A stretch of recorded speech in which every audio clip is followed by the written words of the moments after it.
কই তুই? বাসায়। দোকানের সামনে আয়, তাইলে চাটা খাই। আচ্ছা আইতাছি। আচ্ছা ঠিক আছে, আয়, আমি দোকানের সামনে আসি। দুটা চা দিন। ঠিক আছে মামা। ওই মেয়ে রাসেল ইদানিং এত টাকা কই পায়? চার দোকানে গেলে চার বিল দেয়, কোক খাওয়ায়, আবার রেস্টুরেন্টে যায়, বড় বড় জায়গায় ছবিও তুলে। ওর থেকে এত টাকা কই পায়? হ্যাঁ ভাই, আপনি ঠিক কইছে। একটু আগে ওর বাসায় কল দিলাম, আর মাই ধরছে, আমি বলে বাসায় নাই। আবার দিয়ে ভাই দিনের বেলায় ভরপুর টাকা খরচ করে। পরে তো দেই না ভাই, কোন চাকরি চুকরিও করে। এত টাকা ভাই পাই কই?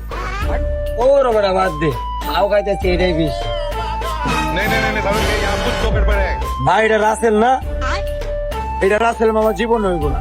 আরে ভাই কনফার্ম রাসেল। আর মামা টোকাই বলাবেন কি রাসেল হইব? ভাই আপনি খেয়াল করেন। হ্যাঁ মামা, উঠেন তো। एंट्री अच्छी है लेकिन बैठने का तरीका अभी बड़ा कैजुअल है। क्या रे भीख मंगिया क्या देख रहा है हाँ? ফিরে আওয়ার পর তুই কত টাকা? বাবা মামা প্রত্যেক দিন 1000 করে, মাস শেষে 30,000। আয় হায় মামা, মামা ওই কোন এই যে এটা ক্লিনিক সামনে আছে, সামনে বড় পুরো